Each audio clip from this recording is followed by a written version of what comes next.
एक गांव में रमेश किसान रहता था। उसको खेती करने का बहुत ही अच्छा हुनर था। उसका फसल एक बार खराब हो जाता है जिससे उसको बहुत ही बड़ा नुकसान हो जाता है। उसके पास एक भी पैसा नहीं होता है जिसके कारण वो खेती नहीं कर पाता। मेरे पास एक भी पैसे नहीं है, मैं अपने खेत में फसल कैसे लगाऊं समझ नहीं आ रहा। लगता है अब मुझे कोई और ही काम करना पड़ेगा।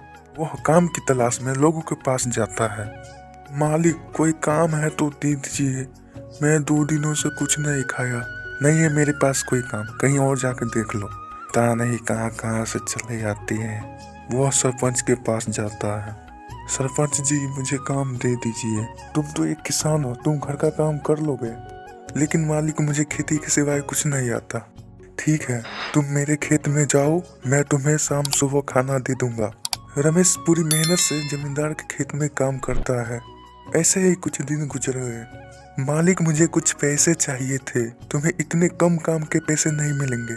जाओ, जाकर खेत में काम करो, नहीं तो नौकरी से निकाल दूंगा।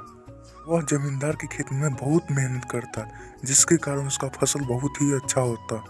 एक दिन रमेश जमींदार के खेत में बीज बो रहा था। कुछ बीज बच जाता है।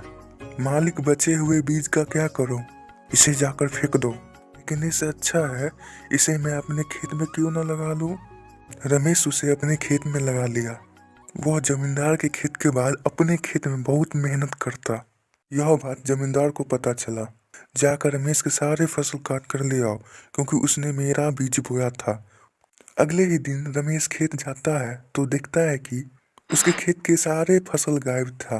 अरे, मेरे खेत का फसल कहाँ चला गया? वह बहुत ही उदास हो जाता है। वहां से एक साधु गुजर रहा था। अरे रमेश, उदास क्यों है? क्या हुआ इसे? जाकर पूछता हूँ। अरे रमेश, क्या हुआ तुम्हें?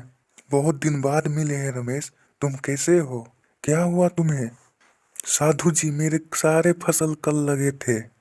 आज एक ही फसल के एक पेड़ नहीं है। मैं जानता हूँ ये किसने किया है। जमींदार ने अपने आदमी से फसल के सारे पेड़ कटवा लिए क्योंकि तुमने उसके बीज बोए थे। जमींदार ऐसा कैसे कर सकता है? चिंता मत करो, तुम्हारे मेहनत का फल तुम्हें मिलेगा। एक काम करो, इस घड़ा में पास के नदी से जल लाकर अपने खेत में रख दो। तुम्हारे खेत में बहुत सारे सोने जैसे मुनाफे देने वाले सब्जियां आ जाएंगे। अब मैं जाता हूँ। बहुत बहुत धन्यवाद साधु महाराज। साधु चला जाता है। अगले दिन रमेश साधु के कहने घड़ा में जल लाकर अपने खेत में रखता है।